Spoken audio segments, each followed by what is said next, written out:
Okay, so welcome everybody. This is part 2 of Spiritual Chat on Health and Healing.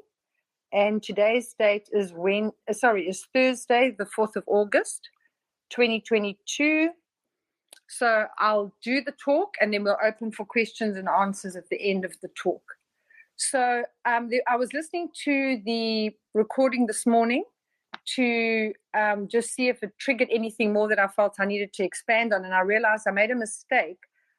When I said that the date that I had the reconnection done was the 3rd of November, it was the 3rd of December, because I had shingles at the end of, it was in the last week of November. And then the other thing, I just wanted to give clarity. When I was talking about the lady, Dr. Lecher, from the Manorama formula, the book, the Manorama formula, when I was referring to the test that was done on lab rats, where they killed off the pancreas in order to do testing regarding diabetes, she wasn't part of the testing. She was just referring to different things that she's come across, different experiments that have been done that prove the case of different information that she knows. So I just wanted to correct that information. Okay, so the body can heal itself if the issues are dealt with that are holding it out of sync. So just be aware that anything that's being done to you, whether it's energy healing, whatever it is, all it's doing is allowing the body to self-heal. So it's removing whatever would hold the body out of balance, allowing it to then heal itself, because it's pretty powerful in doing that itself. And then remember the mind-body connection. Your mind rules your body. That is, your beliefs, your perceptions and mental patterns control your body. The subconscious mind is, the sole purpose of the subconscious mind is to keep you alive. So its single-minded focus is about survival. So anything that it feels is a threat, or anytime it feels threatened in any way, it will find a way to avoid whatever the situation is to keep you safe, whether that's avoiding food or a person or a place or a situation. So I just wanted to explain that clearly, that you may think you're in control of your life, but in actual fact, the subconscious mind is actually the one that's running the show, because of programming that it would have received from early on in life, and then different experiences that you would have had that would have created affirmation for the subconscious mind to believe that it has all the perceptions correct, which may not always be the case, okay? That's why I really believe when I'm doing a session with someone, that shifting their perception is really important in order for them to be able to heal. Just to give you an idea about how much your mind can rule the situation. So I don't believe that a cell phone affects you negatively, as much as I don't believe that a microwave is bad for you. My logical thinking is, the way I perceive it is, these things have been floating through the air all the time. They've just enhanced it. So the microwave energy was already floating through the air, but then they created a thing called a microwave. I wouldn't live under a tower that is one of those big electrical pylons, because they have been known to give cancers, etc., because it messes with your energy field. So I wouldn't set an intention and still live under something like that. I'd make sure that I'm not living anywhere near one, but I will still microwave something in if I needed something heated up, because I believe that I can set an intention that the food is okay. And so in the same way with the cell phone, that same friend of mine I was speaking about yesterday, to do with the BESS system, that bioenergetic stress test, where it's a biofeedback machine. Whenever she would test anybody's cell phone on the plate that she'd put it in circuit with the body, their energy would always go down. And every single time she'd say to me, okay, so put your phone on there, and it would do absolutely nothing to me. And she said, you frustrate the hell out of me, because for everybody else, the energy goes down. And I said, but they believe that it's a problem. I don't believe it's a problem. So it has no impact on me. So I'm still a human, and that's still a cell phone. But because I do not believe it can affect me, the machine actually gives the feedback that my body is unaffected by the telephone, by the cell phone. So your mind is extremely powerful and is the main ingredient in all of this. So everything we're doing is to shift the mind and change its perception and release stuff that's holding it bound in order for it, or to stop it from thinking it's threatened, in order for us to carry on with our lives. Another story I want to tell you is about regarding how much we are affected, for example, with food. So if someone is eating a meal, or how we are affected by things outside of ourselves, someone can be eating a meal, and the meal can be a perfectly healthy meal. It's a normal meal. There's nothing weird about the meal, but they receive bad news. Maybe someone died, someone had a serious accident, someone's had a bad diagnosis. They receive bad news while they are eating the food. The subconscious mind relates the food with the bad news. It connects those two things together, that particular meal. And so every time that person has that meal put in front of them, their body taps into the trauma, the bad news that was received. And so a person can develop an adversity to a meal that they've eaten their whole lives, and they don't know why all of a sudden they can't eat it. They either feel sick or they have an allergic reaction, but it's because of what's triggered in association with that meal. I don't think I said this yesterday. I think I might have said it in one of the other talks. But I use the example of how sometimes there can be an association of ideas that the subconscious mind can get wrong. So I use the example of a little girl, if her mother dies, and then everybody feels so bad for her, so they buy her a doll. And so the association of her subconscious mind is with the doll is great loss. So every time that child is given a doll as she's growing up, her subconscious mind is expecting the great loss. So she's freaking out when she's receiving a doll, and that doesn't make sense. There's no logic behind that, because every little girl likes to get a doll. So what's her problem? Meantime, it's because of what her subconscious mind has put together with the doll. It's tied those two things together. And that's exactly what happens, what can happen with a meal if someone receives bad news while eating a particular meal. And that can literally even be if you've gone out to dinner and you're having steak, egg, and chips, and your partner decides, oh no, I just want to let you know it's over. That association with that meal and that bad news is like cement. It's laid that every time you have it, you don't know why you feel upset or you feel heart sore, but that memory has been triggered in the background, and it plays like a record in the background where you are not consciously aware of it, but the body is fully aware of it, even though you are not consciously aware of it.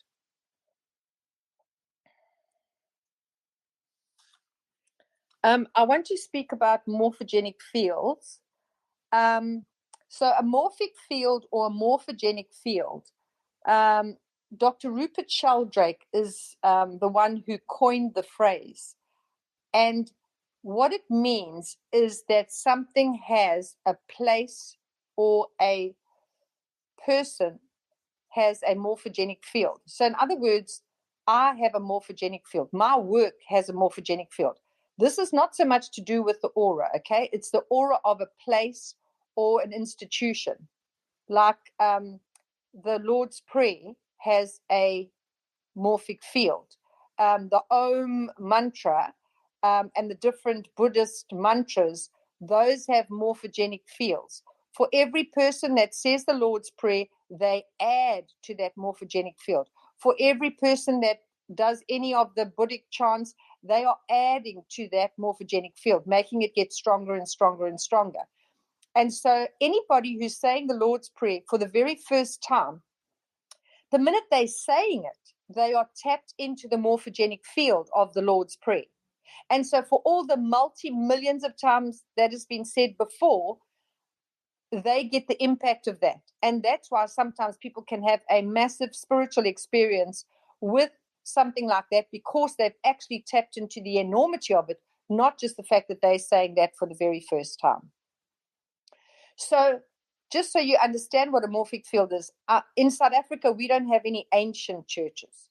But so when you walk into a church here, it feels like a church, and you want to sort of be on your hands and knees and silent, you know.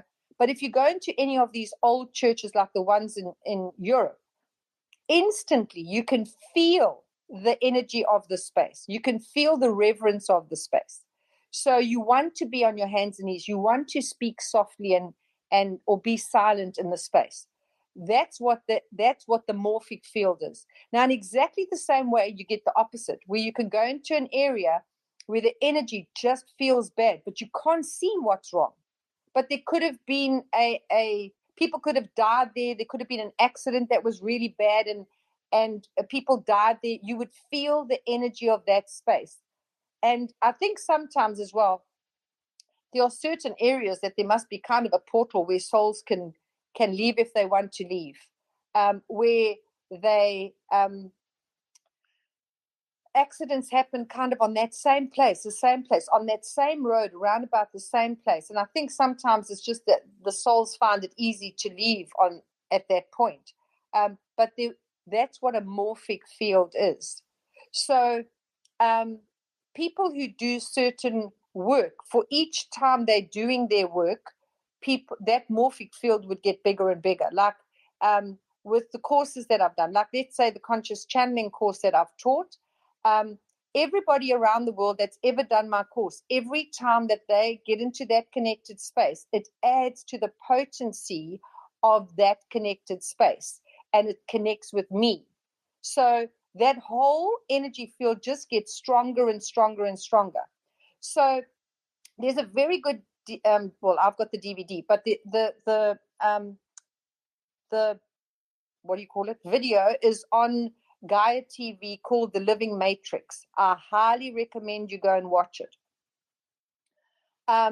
There's a whole lot of different modalities on there, and the stuff that they've overcome and the different modalities they've used, but it also shows you how your mind plays a big role in what you are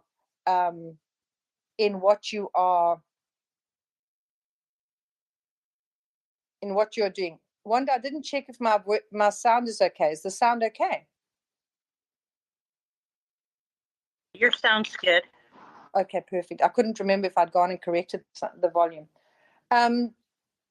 So when Dr. Rupert Sheldrake, he's actually on there, he's talking about the fact that they've always assumed something along these lines, but they always assumed that different diseases were hereditary. In other words, it's in your genes, so you screwed, that's in your genes, so you're going to get it regardless. You can't avoid it. But then they discovered that this one girl was adopted into a family, okay? And she then had the markers for breast cancer. And so they said she had the potential for breast cancer. But when they actually looked into her background of her biological family, not on her mother or her father's side did she have any breast cancer. However, in the family that she was adopted into, they had breast cancer as part of their pattern in their family. And so she became susceptible to that. Now, that means if it's an energetic thing, that you can also unplug from it. Because you may not be able to unplug from your genes, but you would be able to unplug energetically from something. So when you're looking at, for an example, they say baldness is hereditary, right? But then how come you'll get from the same family two sons, the one will go bald, but the other one doesn't? And they say, oh, no, that's because he takes after the mother's side and the other one takes after the father's side. But the actual truth is, it's the habits that they pick up. So baldness is caused by a person tensing and releasing their scalp. So what they do is they squash the hair follicles, and that kills off the hair. So it's more a habit of behavior than actually a thing that it's not a disease. It's actually a behavior that they can pick up. So sometimes you get the grandmother has breast cancer, then the mother has breast cancer, so the daughter thinks, well, she's got to have breast cancer. No, you can change the pattern, because breast cancer always relates to not setting your boundaries. So when you just give and give and give and say yes and yes, when you're screaming no in the background, most of the time, in my experience with clients that I've dealt with, it's from not setting their boundaries. And I think in this world, that's one of the biggest issues that we have, because as Randy was telling us yesterday with that little book about politeness, how politeness can be our undoing, because you, instead of reacting and responding in a way that your body is screaming to respond, in other words, no, actually, I'm not going to do that. The fear of being impolite or being bad-mannered overrides that, and then you deal with the fallout after that. So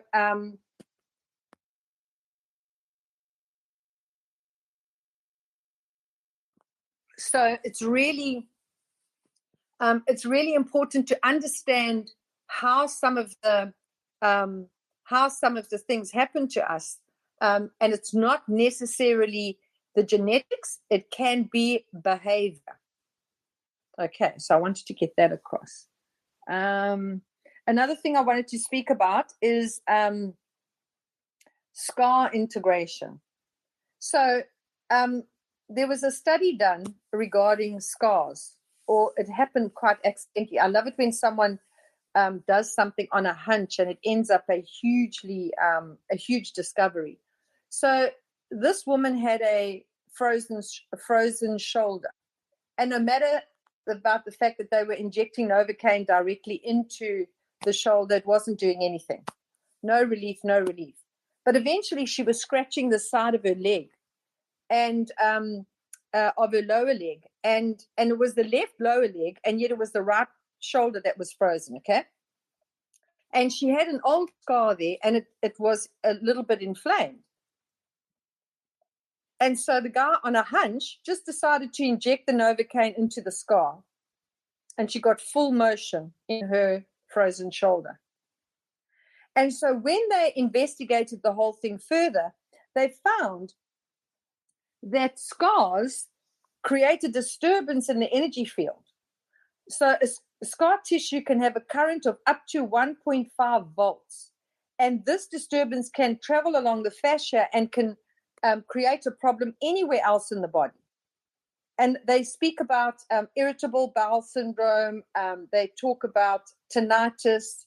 There's a whole lot of things that they refer to, including frozen shoulder, that are caused from scars. And so even though they're trying to deal with they don't realize they're dealing with the effect, not the actual cause. And so I did training with the Healing Touch program of how to do scar integration. So you can integrate a scar. So when you actually check a scar, the auric field of a scar, it's pretty huge. I remember I had done the training already, and I learned about the scar integration. And my sister-in-law had an operation. I think she had tennis elbow, and she ended up having an operation on the elbow. And it was quite a massive scar. And I think they had to scrape it. I don't know what all they had to do, but it was a big scar. And she was just not getting full. She couldn't extend her arm completely. So she didn't have full mobility in the elbow. And so I said to her, why don't I try this technique on you? Let's see what happens. In those days, I was still a newbie, so I didn't think about the fact that when you're checking the outer aura of the scar, that you can say where 1 meter is equivalent to 10 meters. So we went into a garden. Lucky she had a big garden. So I was walking for a long, maybe the first time it was 20 meters out. And then I would do the integration and then double check it again. And it moved into 10 meters and then it moved into 1 meter. Now I can do it in a small room. And I just say where 1 meter is equivalent to, and then I'll go as far as that. Okay, then where 1 meter is equivalent, I'll maybe double that so that I can work in a smaller space rather than working, having to be in a big garden.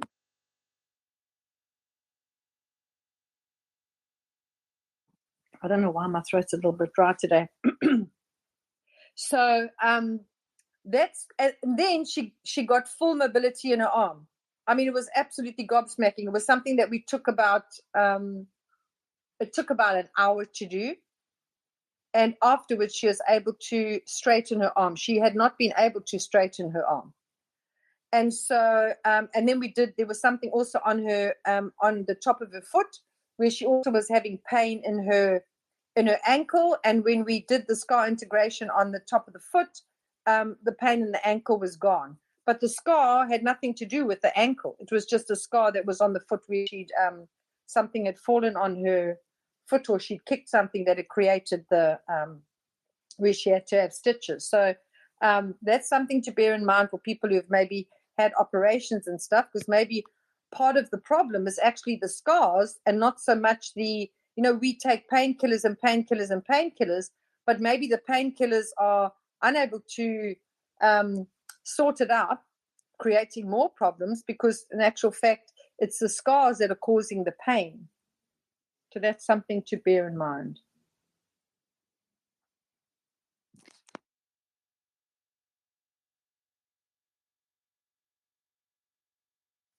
And now I'm just going to speak about some other things as well. So whenever I have a client that comes to me and they've got endometriosis, or their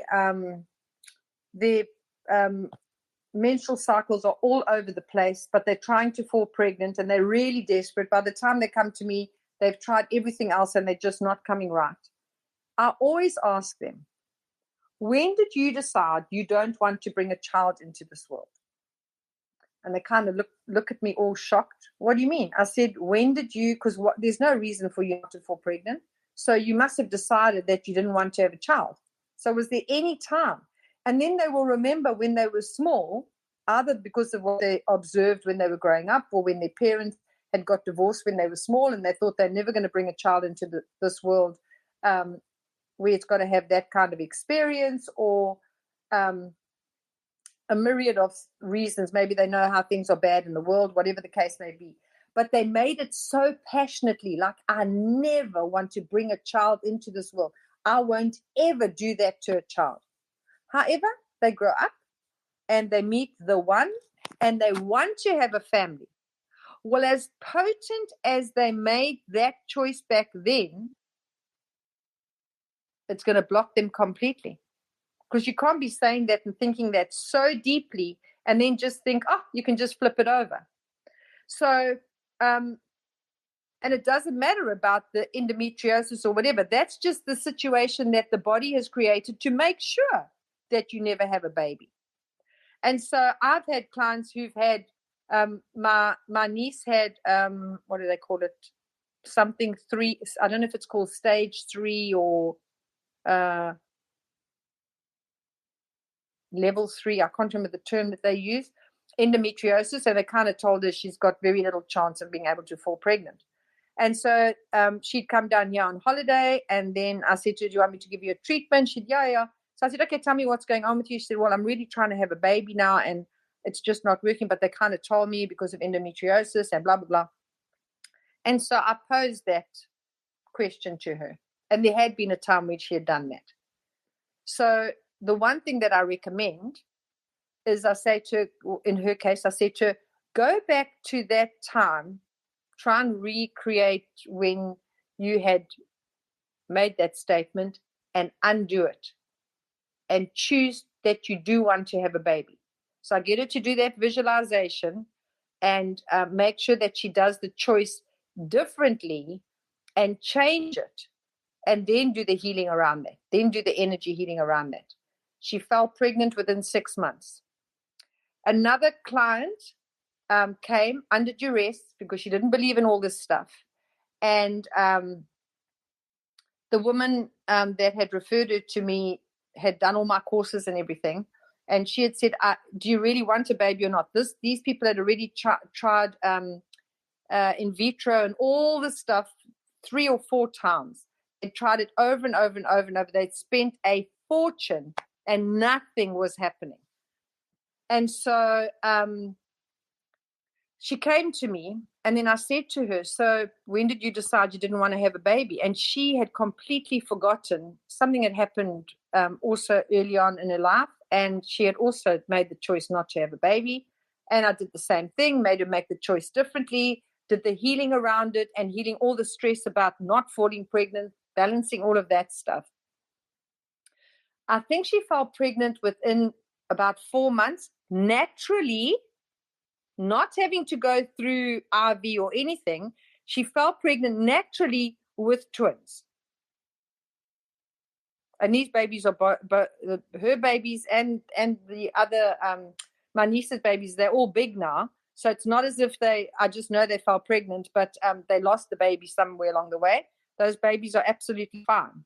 And so there were some of them that I didn't follow up, so I don't know what the stories are, but I have no doubt that they would have fallen pregnant because the block that was stopping them from falling pregnant was removed. I know that it can make your menstrual cycle regular so that you have the opportunity to fall pregnant. So all the things that would be in the way are no longer there.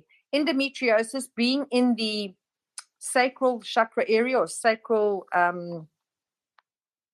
energy center of the body, that's always related to shock, trauma, and abuse. So people can decide because of what they're observing or what they're seeing or what they're experiencing that they don't want to have a baby or they don't want to conceive. And so that's the place where the problem has to be in order to stop the pregnancy from happening. So I don't care what diagnosis they give you, you can fall pregnant if you choose to have a baby and it's meant to be part of your experience, because there are people that decide they don't want a child and they don't have a child. It's just like, no, that doesn't fit with my lifestyle, so I'm not having a baby. So someone who chooses to have a baby, chances are that they're meant to have. And it's quite interesting how many people, with the whole thing moving forward and the med beds, how many people have said, I would choose to have a baby now, because now they're in their 40s or 50s and they think, actually, they missed out. Maybe they should have had a baby. So I find it quite interesting when they made the decision earlier that, no, it doesn't fit in with my lifestyle. That's different to where they actually made a vow that they didn't want to have a baby early on, which stops them from having a baby. This is just people that had made a choice.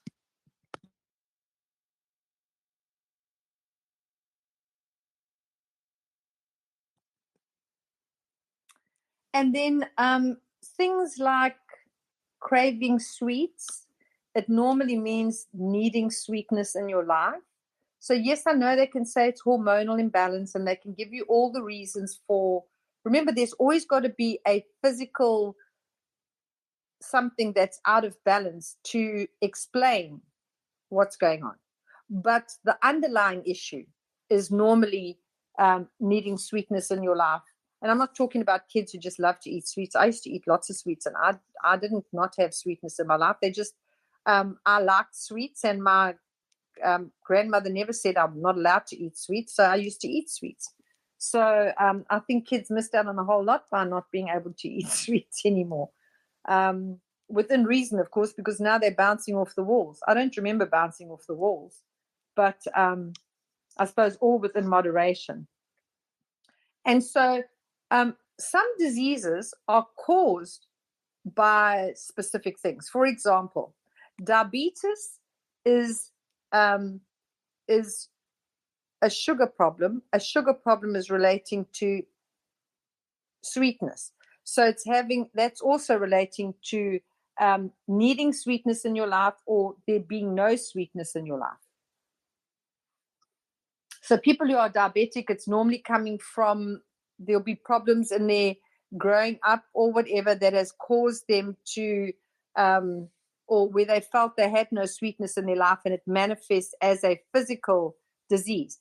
I truly believe, I really do believe that if you are out of the situation, so if someone moves out of a situation that's a toxic environment, like a woman who is it's quite interesting actually, because nobody even realizes this. So a woman can be overweight in a relationship because her body is trying to create space between her and her husband who's abusive, let's say, okay?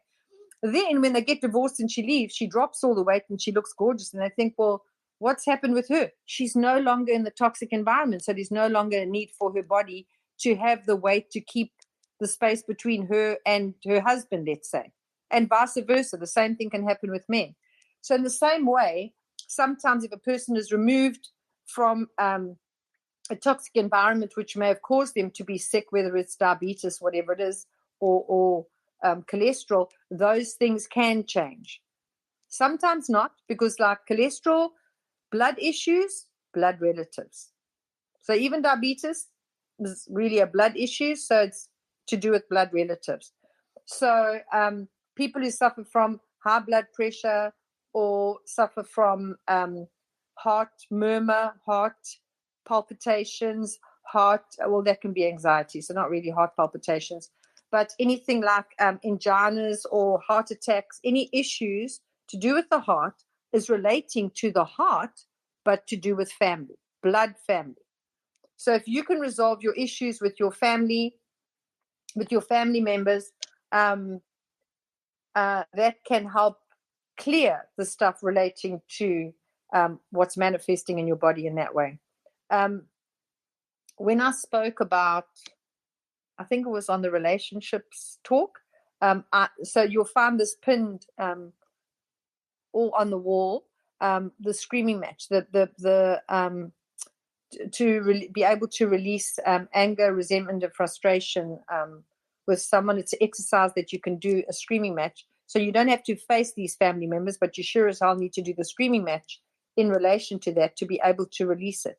It'll be very interesting how much it shifts your body once you've released that, because now the body is no longer holding on to that. So that disease could shift. That imbalance should improve, if not clear up completely.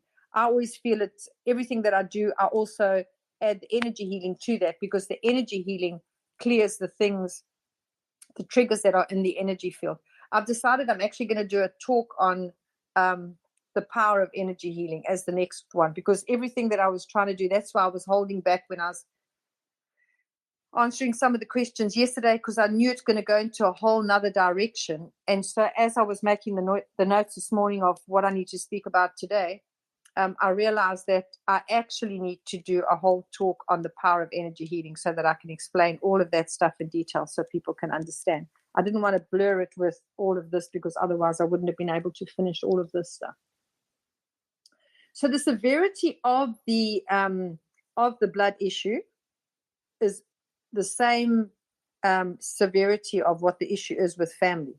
And let me tell you, there are very few people who do not have issues with their family. It's rare for people not to have issues with family members. It's a really blessed family that is like that. Because I always say, when God said in the Bible, honor your mother and your father, I'm damn sure he meant honor where you come from. Because the amount of people that I know that are damaged goods thanks to their mother or father, don't come and tell me God's going to tell you that you must stick with them regardless. So I really don't believe that part, because a lot of people have their issues regarding their entire life, and their parents can be dead for 20 years, are still relating to the relationships that they had with their mother and their father. So those can also be cleared and sorted. And you can do a screaming match even if they passed on. It works across the veil.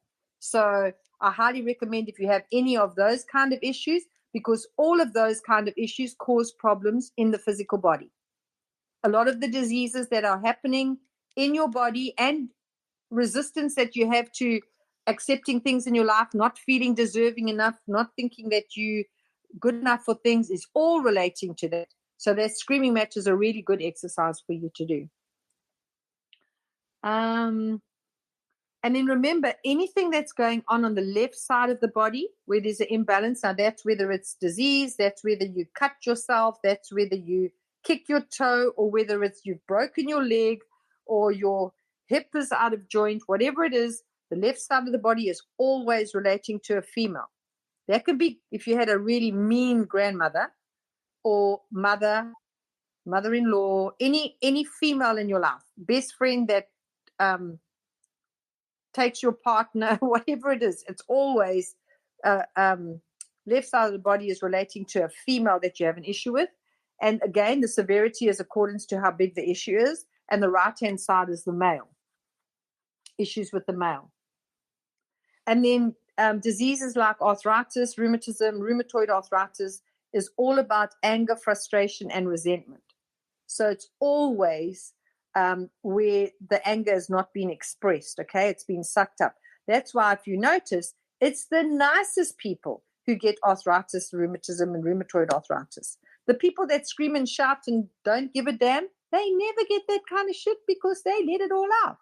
So you rather be that kind of person than be the one that sucks it up, that everybody thinks is so sweet. In the meantime, you're the one that ends up sick. But I don't really mean that. You don't scream and shout, but you find a way to say it so that you express your truth without it being detrimental, to the relationship. But don't let it be detrimental to your health. So anything to do with the lungs and the breasts relate to setting boundaries and also betrayal. Both of those things are a green thing. And the heart chakra or the heart energy center is green. And so I was amazed when I was in the States, and I was doing a talk about to do with setting boundaries, and that some women end up with breast cancer because they just don't set the boundaries, so the body starts turning on itself.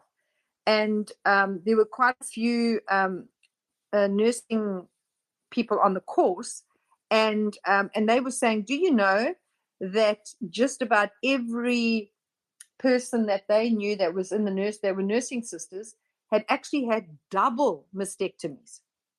And I was like, what? And they said, well, they don't know how to say no. They just will give service and give service and give service and give service. So I was pretty amazed at that, because they just don't know how to say no. And if they believe they're of service and that's what they've got to do, which they normally are that committed, it can have quite a whack on their body. And then the lungs, whether it's asthma or lung cancer, remember, by the time it's cancer, your body is really trying to get your attention. So Abraham, from the Abraham teachings of Esther and Jerry Hicks, says hitting the tree at 5 miles an hour is very different to hitting a tree at 100 miles an hour. So why not pay attention when you hit the tree at 5 miles an hour? Then you don't need to hit the tree at 100 miles an hour. So when you start getting that these issues you need to sort out with people, why leave it to set those boundaries when you've got cancer? Why wait until that point before you do it? And I mean, I've had clients of mine who have had breast cancer, and I've spoken them through it of, well, you need to set boundaries, and they can pinpoint who the people are that are the problem, or the person is that is the problem. And then they say no, but they don't want to cause a problem by confronting it or speaking to them. So I always advise them to do the screaming match. And then they say, yeah, but I don't want to make problems. And I say, you could die with this. You have a choice. Do you also want to die from still keeping quiet, or do you just want to set boundaries and say, you know what, guys, I'm not prepared to do this anymore. I have to choose me. My body needs my attention because I need to be healthy if I'm going to stick around. So you guys need to sort yourselves out now, because I'm not available to do that anymore. So just say it about me, not accusing anybody or shouting at anybody, but you set the boundaries clearly, saying, no, I now need to take care of me. And they overcame the cancer. They are cancer-free years and years and years later. So I'm not just talking about a good book that I read that said something like that. I'm talking about personal experience with clients that I've had that have overcome massive things. Brain cancer, which apparently that's like a guaranteed death. Nobody overcomes, that's what the woman was told anyway. You don't really recover from a brain tumor. It's bound to grow back even though it's been removed. And I'm like, what? Are you going to buy into that? Absolutely, you don't accept that diagnosis. That's the other thing I take people to when they've been given the diagnosis, and then you do the healing at that point so that they can let go of the diagnosis, and also to react to it, of saying that they don't accept the diagnosis. Because they've had people where they've been given a diagnosis, it was actually a mistake, and they died of whatever that was anyway, because they were mistakenly given a diagnosis that wasn't even true. That's how powerful our minds are in creating the very thing. So you just don't accept it. You just neutralize it. Sorry, that's your truth, not mine. I don't accept that. I will do what I need to do. Oh, I just want to say that, remember, when the allopathic fraternities say that, sorry, there's nothing more we can do, what they are saying is that there's nothing more the medical profession can do. It doesn't mean there's no hope and now you're going to die. There's plenty that you can do alternatively that can heal. You can heal your own body. You can do, if they're saying there's nothing more that they can do, that's fine. Then you've got to find another way of doing it. But you absolutely can. You can heal. It doesn't mean you cannot heal. It just means with their knowledge, there's nothing more that they can do. And even when people go back and say, hey, look, I'm cancer free. I've managed to overcome all that stuff that you said. And then they're like, oh, that's a miracle. I don't know how you did that. How can there be so many of those? And yet it's always a miracle, like it's something that should never happen. No, it can happen. And it happens all the time. One just never hears all those stories put together. Okay, throat issues. So it's quite interesting how, just like in color therapy, where you have, when you have the color wheel, red and green are opposite in the color wheel, and blue and orange are opposite as well. So are opposite each other. And so when you look at the energy system of the body, it goes in for those who might not know, it goes in the way like the rainbow. The base is the red, the sacral, which is just below the belly button, is orange. The solar plexus is yellow. And it's funny how people say yellow bellied when they're trying to say that you're chicken. It's that because that's where your personal power is, the solar plexus. The heart energy center, which is in the center of your chest, is green. And then you've got the throat, which is blue. The third eye, which is in between your eyebrows and a little bit up on the forehead, is indigo or royal blue. And the crown at the top of your head is violet. And so you can have issues that are actual issues in the orange, but show in the blue. So it can be a person can have been raped, and that's an shock, trauma, and abuse is registered in the orange or sacral chakra, which is just below the belly button. But their issue, their whole life, can actually be a throat issue. They're continually getting colds, or they're continually having throat infections, or because the bigger issue for them was not so much the rape as much as, and I'm using an extreme example here, but it wasn't so much the rape itself, but the fact that they were not heard. When they were saying stop, they were not heard. And so that can have a bigger impact. And so although the thing happened in the orange, the way it's showing is actually in the throat. And the same thing can happen where you can have a whole lot of anger, frustration, resentment around something, but in actual fact, it's a betrayal issue. So when you've got people that are always short off the handle, they're always reactive and they're always biting back, it could be because they were betrayed by somebody, but the way they respond isn't being defensive about themselves, but they're hiding the pain and the hurt of the betrayal. There was something else I wanted to say about the throat chakra. Not being heard. Oh, it might come back to me. And then with some of the things are registered in the orange area, which is the sacral chakra with shock, trauma, and abuse. So for some people, if they go and have a hysterectomy, going under the knife causes a shock in the energy system, and sometimes that can balance what was out of balance. So someone having a hysterectomy can actually resolve all the issues relating to the shock, trauma, and abuse. So the fact that they had the issues there in the first place, that they had to have the room, that they had to have the hysterectomy, was what was going on behind it. When it's been removed, then all that can, all the issues relating to that can also be gone. They say that in an accident, where people, if there's been a motor vehicle accident and one person is not as badly hurt as the other, but the one that's been badly hurt has gone under the knife, they've had to operate for whatever reason, and sometimes that person can survive because of the shock of going under the knife, and the other person, where the shock didn't seem so bad, or the trauma didn't seem so bad, they can die. So it's quite interesting how going under the knife is actually has different impacts depending on what's going on. I know there is also the other angle of it, if it's their time to go, etc. But there's something really significant that happens with the body when someone has an operation.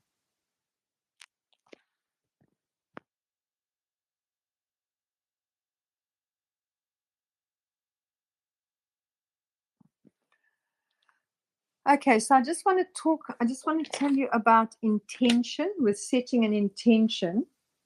So I had learned in metaphysics years ago about, I'd come across the term intention and setting an intention. And I was wondering, I know this is something big. It's something that had just, it was like in neon lights. I knew it was something really important, but I couldn't quite pinpoint exactly what the enormity of that was. Same like the other thing that stood out to me was the thing, ask and you shall receive, seek and you shall find, and ask and it will be, knock and the door will be opened unto you. And that was also something that had a huge impact on me of, I know this is huge, but not quite yet, because I was about 16 when I read the book that had that in.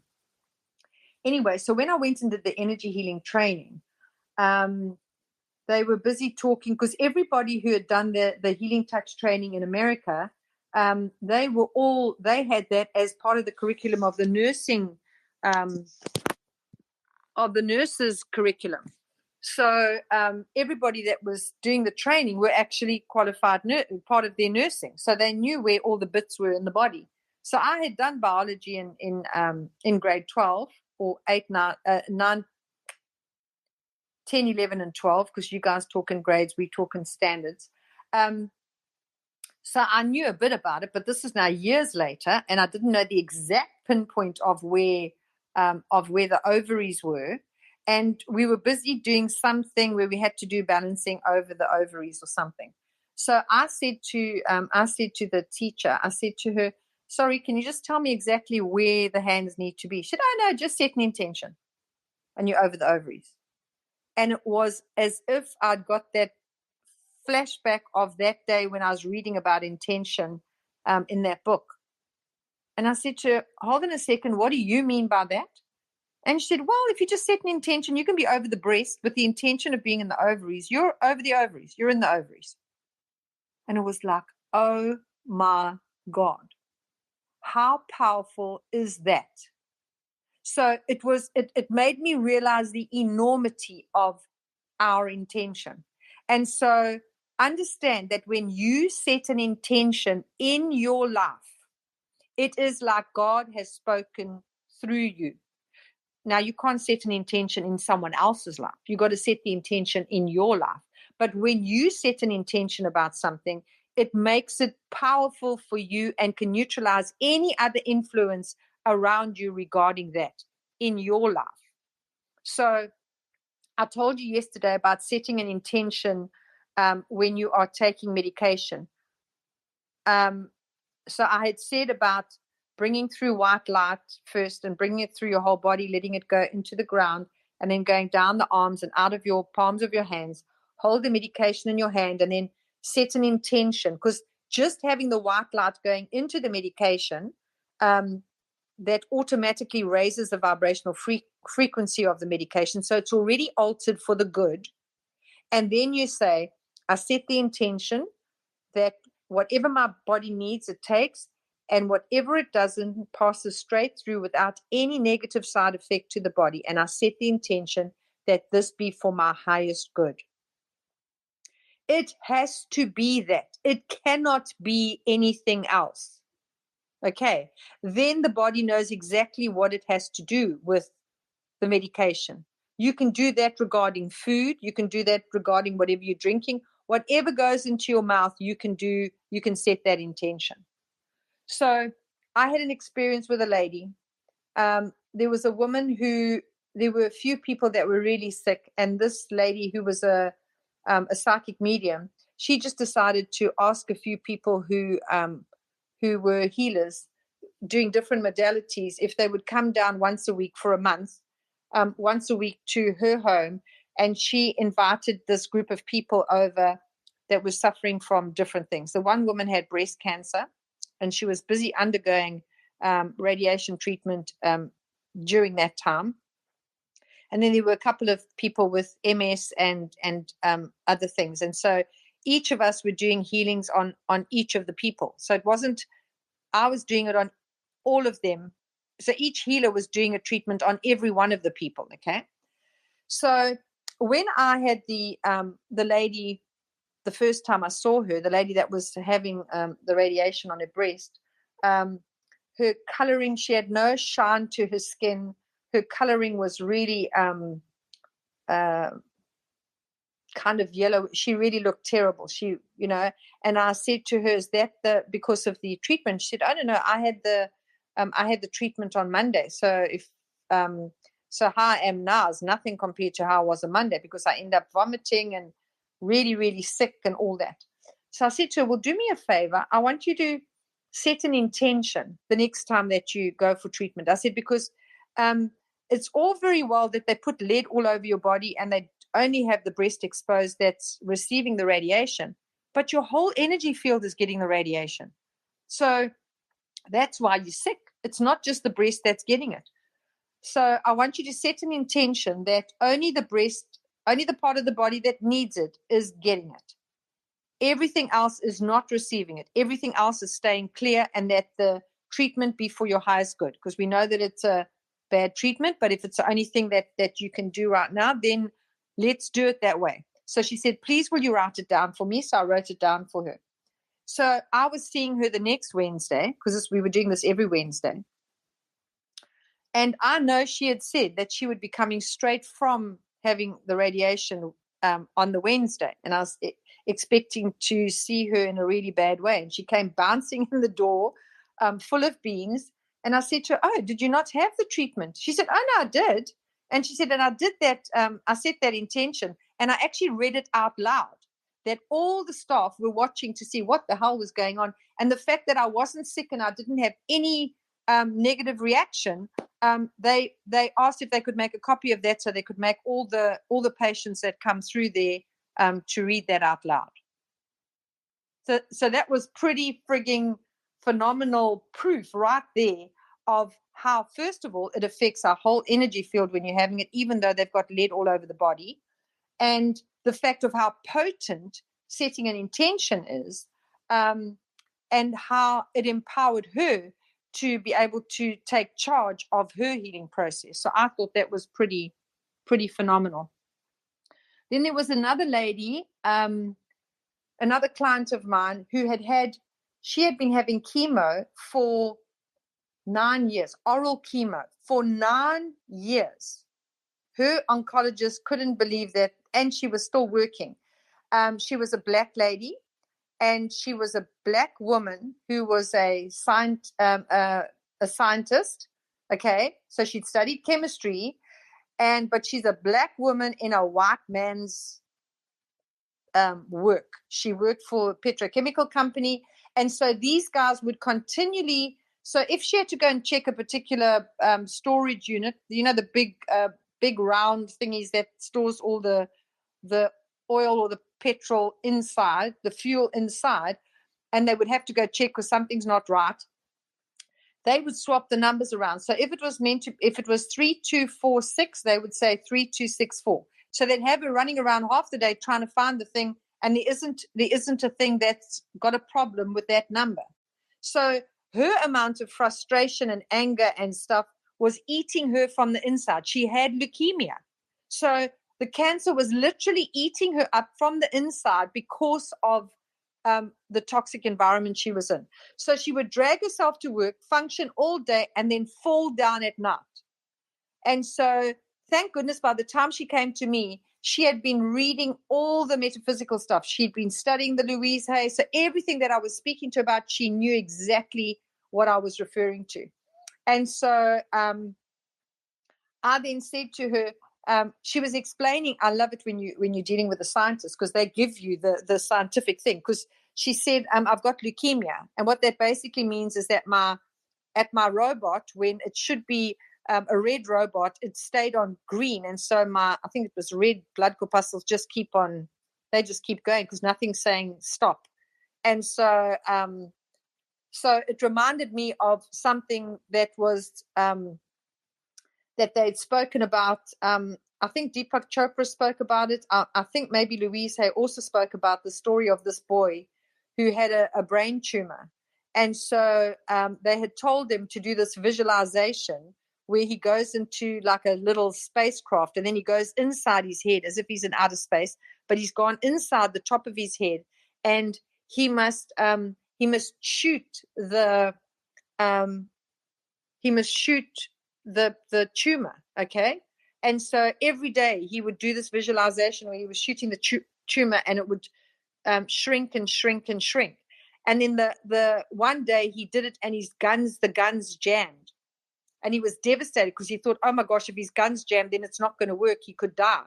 And the next thing, it's like God took over and this huge, big gun came over and absolutely blew the thing away. And when they did the brain scan, the tumor was gone. So I said to her, because her story was that she wanted to, she was desperate to give back, to go back and work in her community because she'd come from a poor community. She'd grown up with her grandmother and she was desperate to give back to her community. And so I was thinking about this whole situation. Well, how was the cancer meant to serve her, etc. So I said to her, well, I'm sure that your oncologist would be able to give a motivation for you to get medically boarded because it's not normal to have chemo for all this time. So there must be a way he can motivate for that. And I said, I'm damn sure they are not going to block you, your application, because they'll be very happy to get you out of there because she was very, very bright. This woman was really, really super bright. She'd actually got a scholarship to the States to do her studies. And so I said, do the whole motivation of getting medically boarded, and then we'll do the healing part where you can heal so that it's not found anymore. And one of the things I told her to do afterwards was to do a visualization of going into the top of your head in a little vehicle, and then you shrink and go in the top of your head. I said, and go and seek out that control board that's confused, the one that where you need to replace the part that's not functioning, replace the battery, whatever it is, visualize whatever you want to, but go in there and then go and take out that fuse that's blown, that's making it stay on green all the time, and make sure that it now functions so it does the robot works properly. And she could get a clear visualization of how that would work because she understood the mechanics of it. And then I said, but in the meantime, I highly recommend that you, to maintain yourself, is to have saltwater baths. And she was like, what? A saltwater bath? She said, do you know how potent that would be? So I said, why do you say that? She said, well, in chemistry, is it sodium chloride? Oh gosh, I've forgotten what salt is. Whatever the salt compound is, I think it's sodium chloride. I don't know why I've gone blank for a second. But whatever the compound of salt is the strongest bond in chemistry. And so by it dissolving in the water, that potency goes into the water.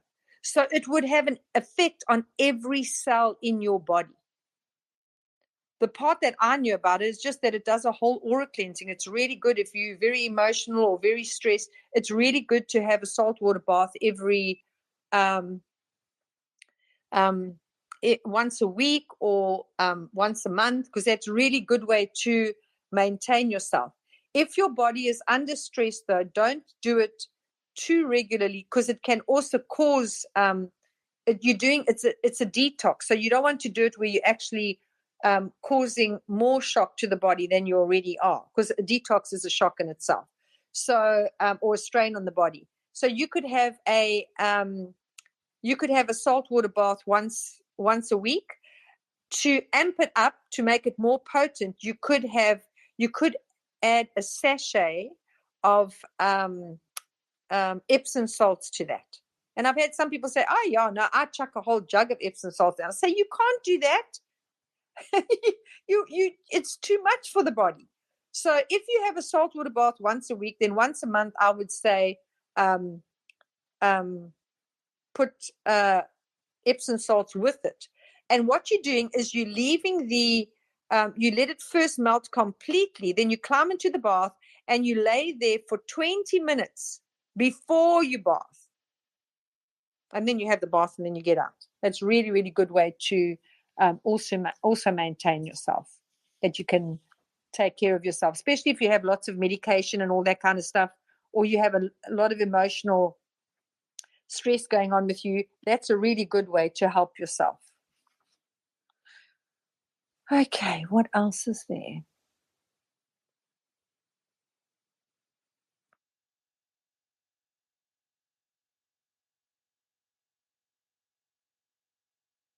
Okay, so I just want to say regarding food, because a lot of the time we have issues with our food, or our digestion can also be because we just don't pay attention and focus when we're eating.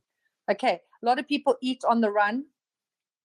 And says she, by the way, who stands and is busy on Telegram in the morning while quickly making a slice of toast and quickly chomping it while having a conversation with people in the group. So, but I'm just saying that when it comes to your main meals, it's a good idea to sit down and to eat concentrating on the food. So it's like when you look at the food that you salivate, and when you salivate, it tells the body to get the digestive juices ready for you to receive food. But if you're busy watching something on TV or watching a video or paying attention to something else, you're not paying attention to the body, so the body's not getting the right signals. Okay, so focus on the food when you're eating, and then you will find that, and that includes, in the old days, people would sit around the dining room table and have conversation while they're all eating. Okay. Nowadays, you may still sit around the table, but how many people are on their phones or on their iPad or on their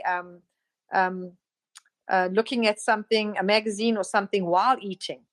All not really good for the digestive system. It's really good to be paying attention and to chew the food a bit longer than you think you should, because you're giving the body the signal that you are paying attention to feeding it. So it's really important to do that.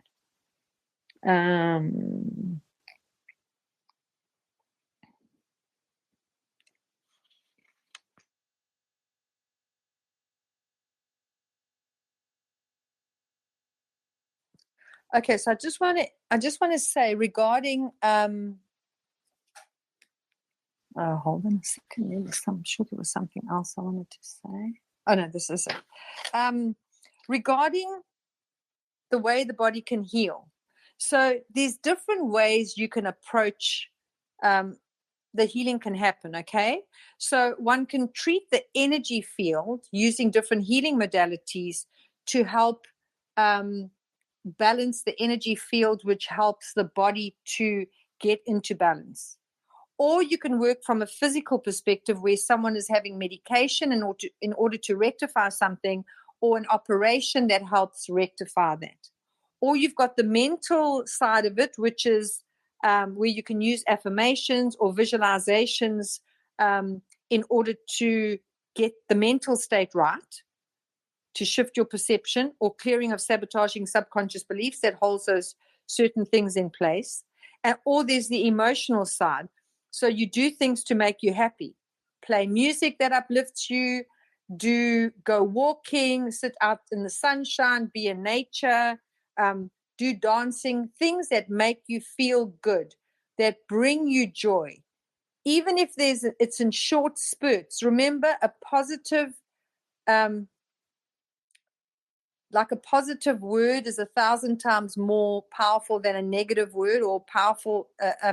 A positive affirmation is 1,000 times. A positive thought is 1,000 times more potent than a negative thought. So if you can try and keep yourself in a positive state most of the time, or an uplifted space most of the time, then when there are those times in the day where you have to deal with the bad stuff, you will find you cope better, because it will be enough to tip the scales in the good way, that you will be able to handle things better. But sometimes people use affirmations and they say the affirmations don't work. I do it for 5 minutes in the morning, and then they spend the rest of the day complaining and expecting everything to go wrong. That's not going to work. It's like a drop of in the ocean. It's not even noticed. You have to try and spend your time 80% of the time in a positive vibe, and then the 20% of the time that you're not, it will counterbalance it. So I think I've covered everything regarding that. I think I have covered everything. So I'm going to now open to questions. If anybody has any questions relating to what I've shared today, just raise your hand.